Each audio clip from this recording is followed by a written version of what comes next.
João 4, 23 e 24. Vamos ler juntos? Eu não resisto à tentação. Vamos ficar de pé para a gente ler?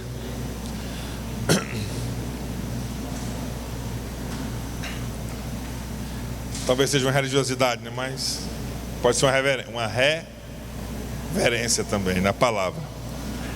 Deus é Espírito, e é necessário que os seus adoradores o adorem em espírito e em verdade. Amém?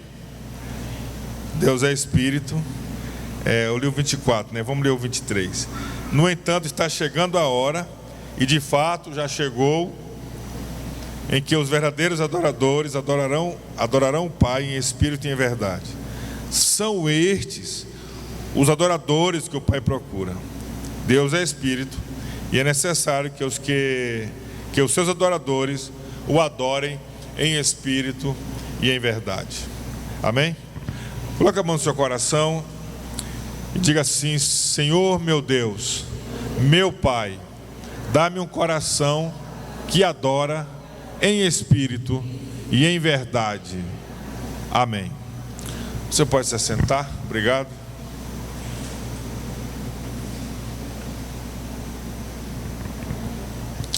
Irmão, no Salmo 24, no versículo 3 e 4, diz assim: quem poderá subir ao monte do Senhor? Quem poderá entrar no seu santo lugar? Aquele que tem as mãos limpas e o coração puro, que não recorre aos ídolos, nem jura por deuses falsos. Quem subirá o monte do Senhor? Quem poderá entrar no seu santo lugar? Aquele que tem as mãos limpas e o coração puro, e que não recorre aos ídolos. Então, nesse texto de João, a palavra de Deus é clara que o Pai procura verdadeiros adoradores. Isso quer dizer, se ele procura os verdadeiros, quer dizer que a maioria é falso adorador. Se Deus procura o verdadeiro, é porque não encontra com facilidade. E um dado importante sobre o adorador é que o adorador ele é intencional. Ele adora de maneira intencional. E eu quero falar assim 3 verdades sobre o adorador. Primeiro, ser um adorador intencional significa uma ação, uma atitude. Eu quero exemplificar lendo com vocês Êxodo 3:18, que diz assim: as autoridades de Israel o atenderão. Depois você irá com eles ao rei do Egito e lhe dirá: o Senhor, o Deus dos hebreus, veio ao nosso encontro. Agora deixa-nos fazer uma caminhada de 3 dias, adentrando o deserto, para oferecermos sacrifícios ao nosso Deus. Moisés, quando foi enviado por Deus para libertar o povo do Egito, ele deveria ir até o faraó e dizer: deixa o meu povo ir. O Senhor Deus veio ao nosso encontro, e é para você deixar o povo ir, numa caminhada de 3 dias, para que ali no deserto nós venhamos adorar, oferecer sacrifícios ao nosso Deus. Para que eles adorassem, eles iam precisar fazer uma caminhada de 3 dias. Para que eles pudessem adorar, eles tinham que sair do Egito. Eles tinham que ter um confronto com o faraó, através de Moisés. E eles se propuseram, através de Moisés, a ir até faraó, Moisés, para que o povo fosse liberto para adorar no deserto, numa caminhada de 3 dias. Quando nós nos tornamos verdadeiros adoradores, nós temos atitudes, nós temos ação, nós vencemos barreiras, nós vencemos obstáculos para oferecer a Deus uma verdadeira adoração, para entregar a Deus uma verdadeira adoração. Primeiro ponto é esse. Segundo, ter ação pode significar fazer esforço ou renúncia.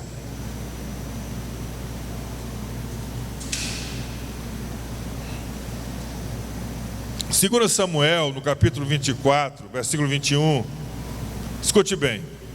E disse: porque o meu senhor e rei veio ao teu servo sobre Davi. Respondeu Davi: para comprar sua eira e edificar nela um altar ao Senhor, para que cesse a praga no meio do meu povo. Araúna disse a Davi: o meu senhor e rei pode ficar com o que quiser, e ofereça-o em sacrifício. Aqui estão os bois para holocaustos, e o debulhador e o jugo dos bois para a lenha. Ó rei, eu te dou tudo isso a ti. E acrescentou: que o Senhor Deus aceite a tua oferta. Mas o rei, que é Davi, respondeu a Araúna: não, faço questão de pagar o preço justo. Não oferecerei ao Senhor meu Deus holocaustos que não me custem nada. Davi comprou, pois, a eira e os bois por 50 peças de prata. E Davi edificou ali um altar ao Senhor e ofereceu holocaustos e sacrifícios de comunhão. Então o Senhor aceitou as súplicas em favor da terra, e a praga parou de destruir Israel. Segundo Samuel 24, 21 a 25. Davi havia pecado, porque por causa do censo, se não me falha a memória aqui no contexto, e a praga, e pela desobediência de Davi, Deus mandou uma praga sobre o povo. E Davi então, diante da morte de centenas de judeus, ele clama ao Senhor, e o Senhor diz para ele oferecer um sacrifício, uma oferta de sacrifício. Então ele procura Araúna, porque era o lugar que Deus havia indicado para ele sacrificar. Araúna, ele era um homem que tinha condições financeiras. E quando Davi chegou até Araúna: eu vim sacrificar. Então Araúna disse: olha, rei, eu te entrego os bois, eu te entrego tudo que você precisa para você adorar. Não se preocupe em pagar, são seus, ó rei. Pode usar e fazer o seu sacrifício, e que Deus te abençoe. Mas o rei disse a Araúna: eu não vou oferecer um sacrifício que não me custe nada. Então ele pegou o valor do terreno e pagou Araúna, pagou os bois, pagou tudo, e ofereceu o sacrifício, ofereceu adoração. E isso foi agradável a Deus, porque quando ele fez isso, a praga cessou, a praga se acabou. Deus recebeu a adoração de Davi. Você pode dizer glória a Deus? Então, queridos, Davi não quis oferecer uma adoração a custo zero. Davi não quis servir a Deus sem que ele não tivesse que ter um esforço, sem que ele não tivesse que pagar um preço.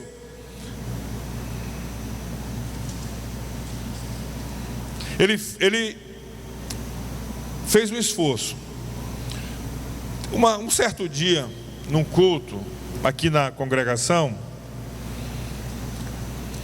eu falei na reunião que era necessário um esforço para adorar a Deus, que nós deveríamos contribuir com a obra de Deus, com a igreja, financeiramente, e que a nossa oferta fosse algo que nos custasse algo, que a nossa oferta fosse do suor do trabalho, fosse a melhor oferta. Eu falei sobre isso no momento da oferta. E depois que terminou o culto, não sei se um dia depois ou uma semana, um dia depois, não é? Um irmão me retrucou e ele disse que para servir a Deus não precisava esforço. Ele disse para mim: pastor, para servir a Deus é preciso a fé. Sobre a fé, a gente sabe que sem fé é impossível agradar a Deus. Sobre a fé, a gente sabe que o justo viverá da fé e que somos salvos pela graça de Deus, ou pela fé, por meio da salvos gratuitamente pela fé, pela graça sois salvos.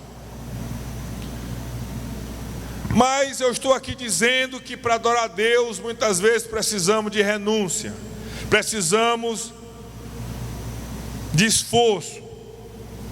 Por quê? Porque Tiago diz no capítulo 2, versículo 17 e 18: assim também a fé por si só, se não for acompanhada de obras, está morta. Mas alguém dirá: você tem a fé e eu tenho a obra. Mostre-me a sua fé sem as obras, e eu lhe mostrarei a minha fé pelas obras. Você pode dizer amém? Então a fé não é algo vago, a fé não é algo inócuo, a fé não é algo inexpressivo.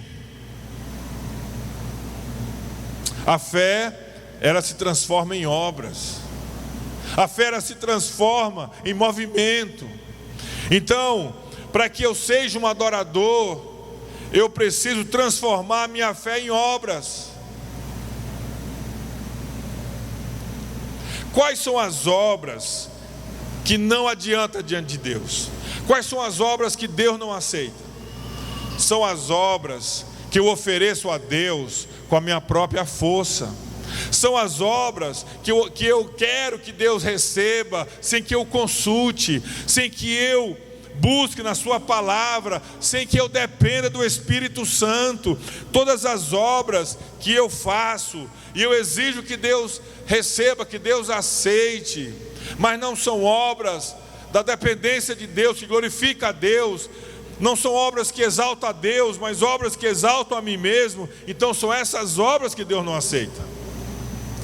Mas quando eu faço obras pela fé, quando eu faço obras pelo Evangelho, quando eu faço alguma coisa para Deus, que eu me esforço dependendo dEle, confiando dEle, recebendo força dEle, isso agrada a Ele, isso adora a Ele, Deus aceita o nosso esforço. Você pode dizer glória a Deus?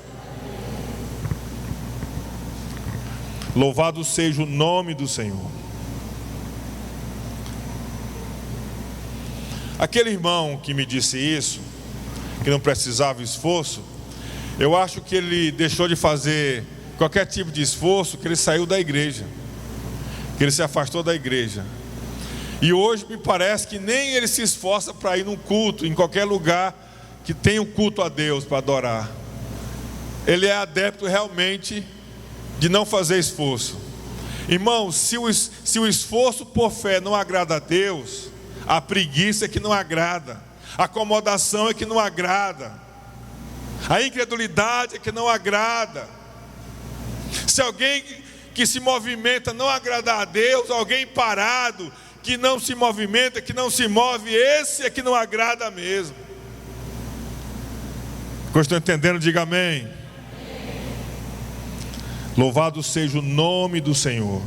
Efésios 2:10 diz que nós somos criados, criação de Deus, para a realização em Cristo Jesus de boas obras.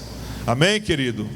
Deus espera que os seus filhos façam boas obras. Deus espera que eu e você façamos boas obras. Diga amém. Terceiro e último. Aproveite cada dificuldade e com seu esforço faça como Davi. Adore a Deus. O rei disse a Araúna: você quer me oferecer tudo o que eu preciso para o sacrifício? Não. Faço questão de pagar o preço justo. Quanto é? Quanto eu preciso pagar? Porque eu não vou oferecer a Deus um holocausto, um sacrifício que não me custe nada. Irmão, olha aqui para mim. Nós não podemos terceirizar a nossa fé. Nós não podemos querer que outro jejue em nosso lugar, que outro contribua em nosso lugar. Eu quero ver a obra de Deus, eu quero ver a igreja crescendo, eu quero ter um lugar apropriado para receber as pessoas.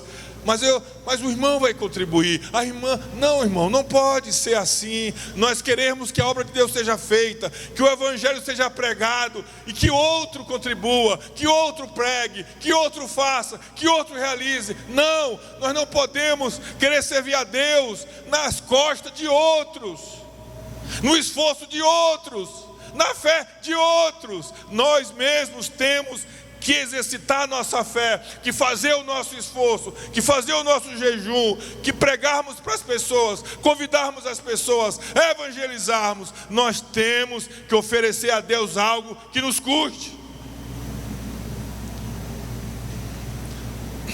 Irmãos, a Bíblia diz: Jesus é digno.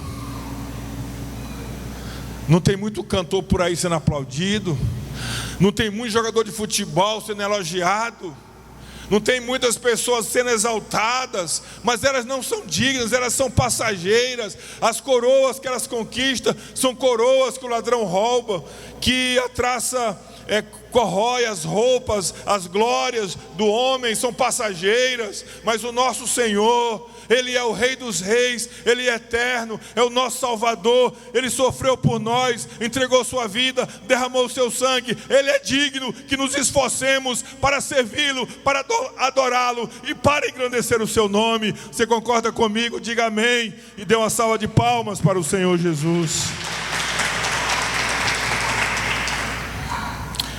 Então deixa eu dizer umas coisas para você, para a gente já ir concluindo nessa noite. Pastor, vai ser rápido? Vai, irmãos. É a quinta pregação de ontem para hoje, então tem que ser rápido, né? Quero lhe fazer alguns apontamentos sobre se esforçar para adorar a Deus. Você adora a Deus mesmo quando entrega o seu dízimo com esforço.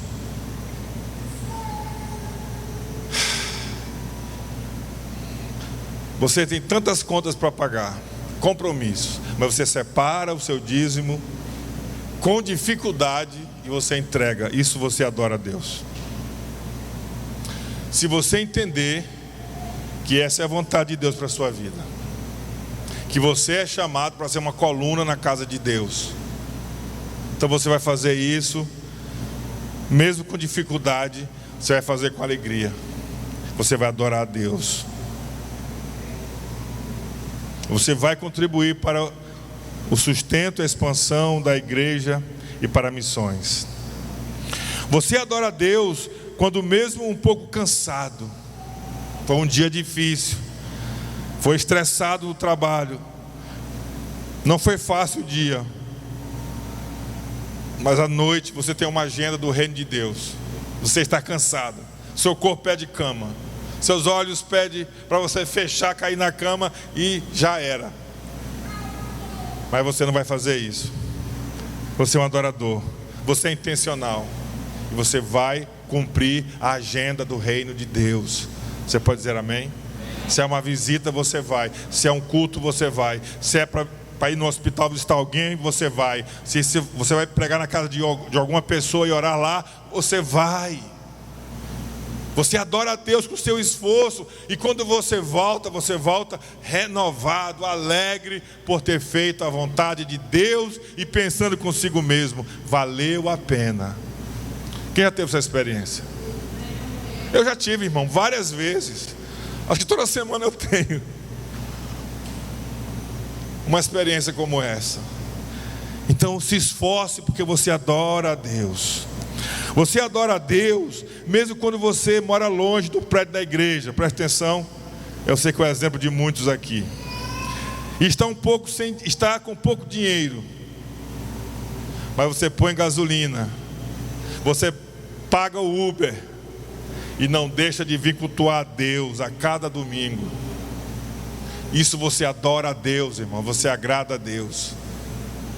Você pode dizer amém? Você se programa para adorar e servir ao Senhor. Irmãos,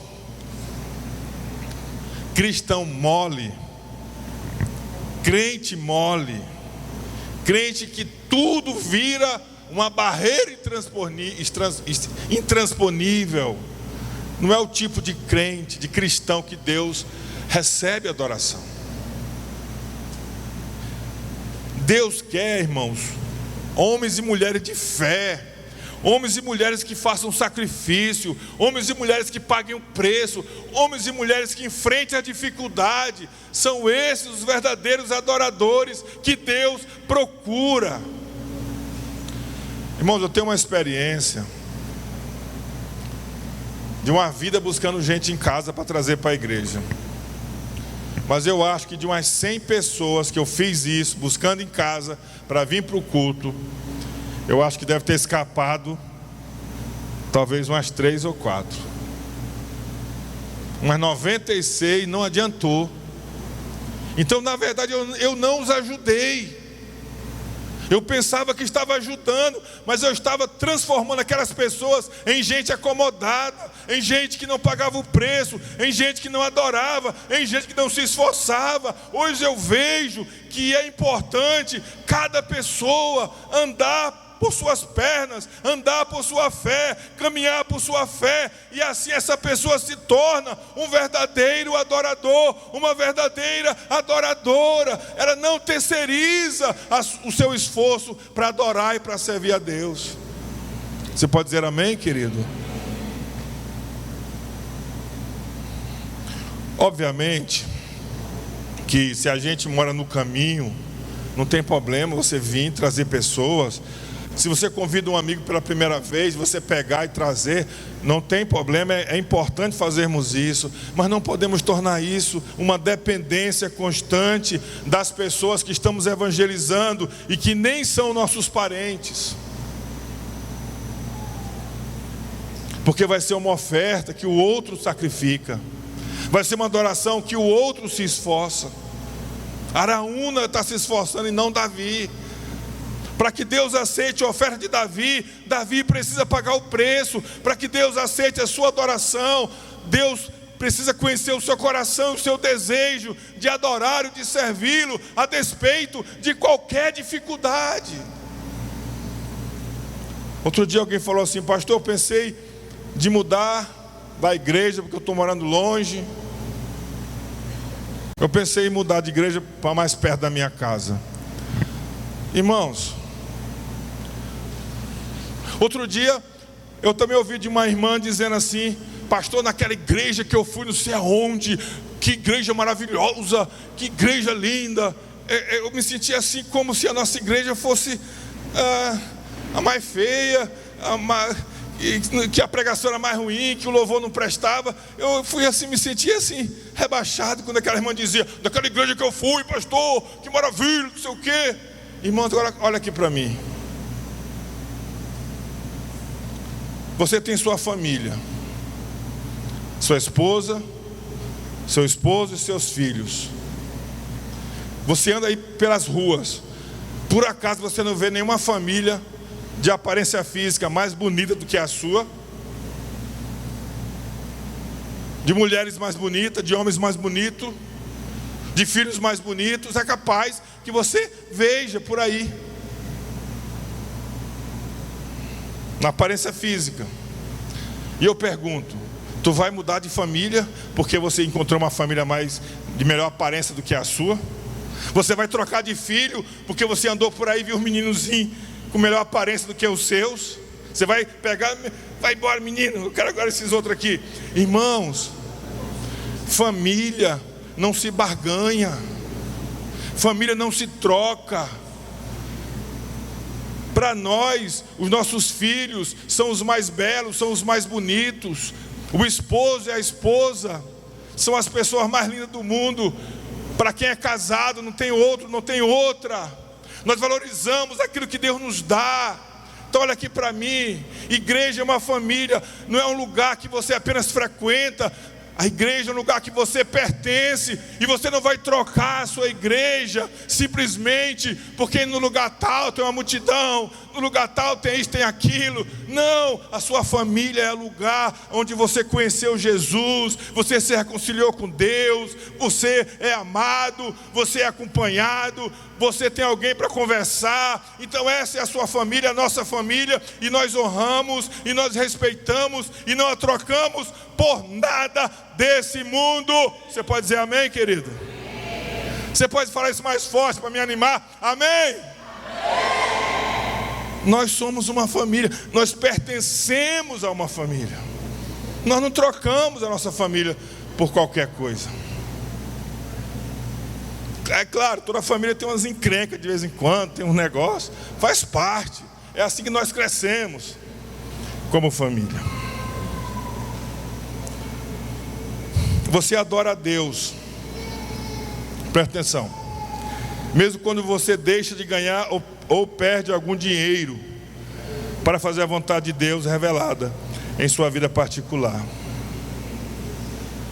Irmãos, presta atenção numa coisa, numa situação que eu já vi acontecer. A mulher ficou viúva, então ela recebe uma aposentadoria de viúva. Se ela casar, ela perde a aposentadoria.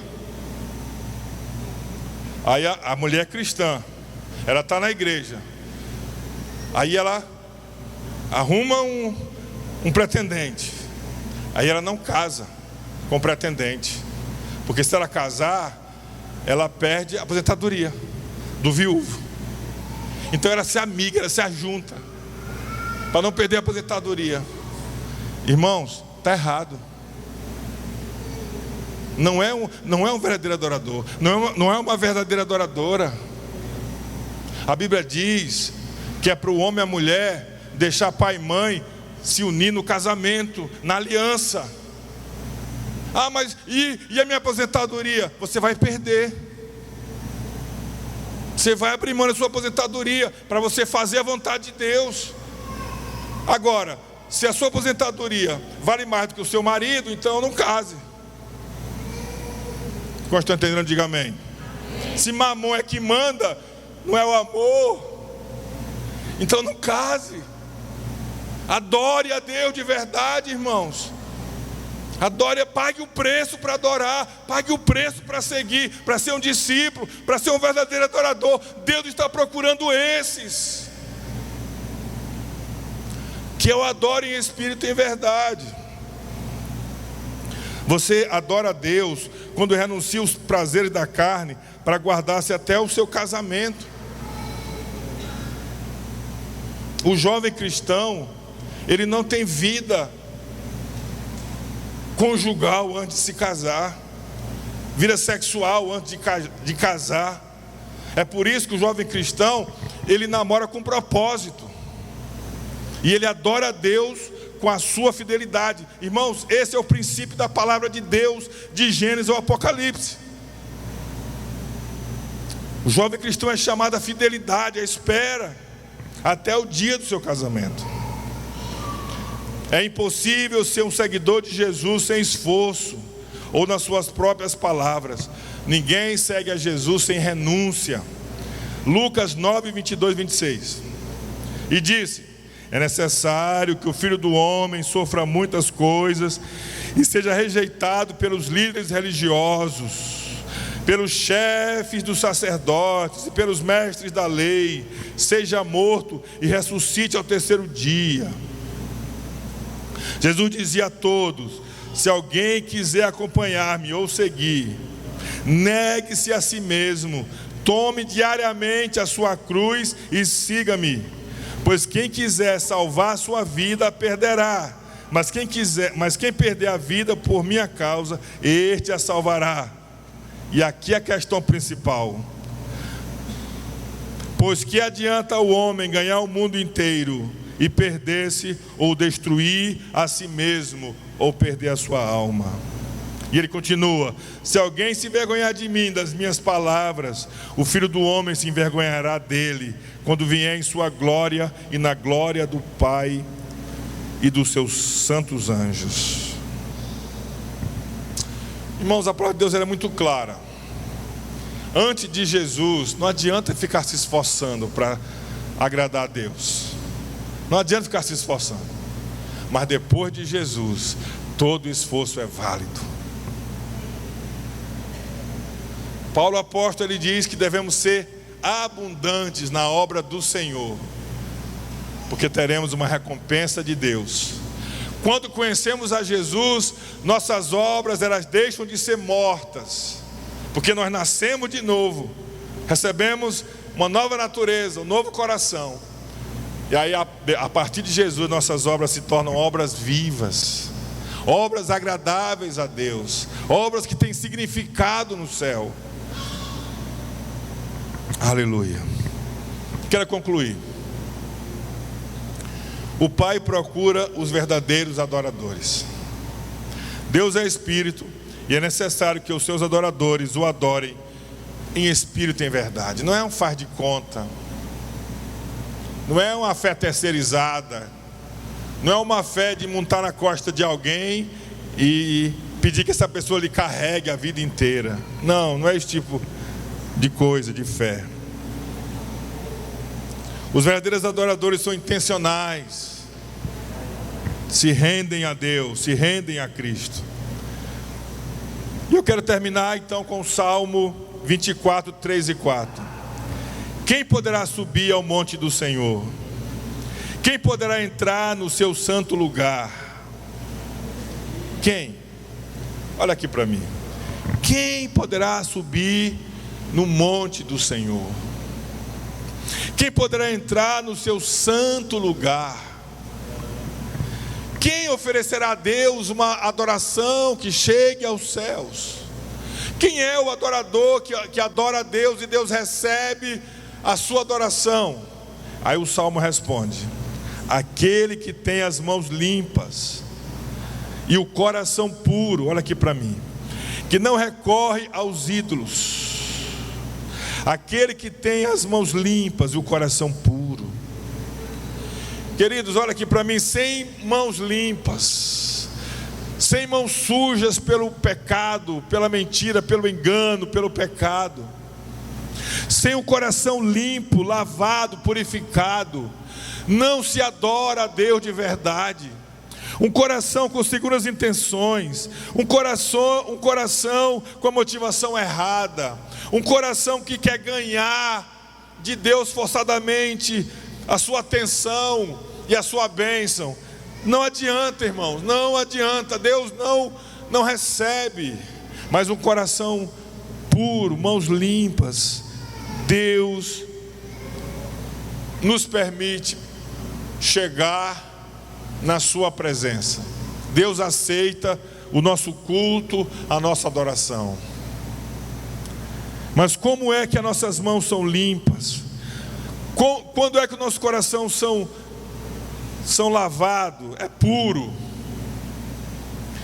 Quando nós nos arrependemos dos nossos pecados diante de Deus e pedimos a Ele que limpe o nosso coração e as nossas mãos pelo sangue de Jesus.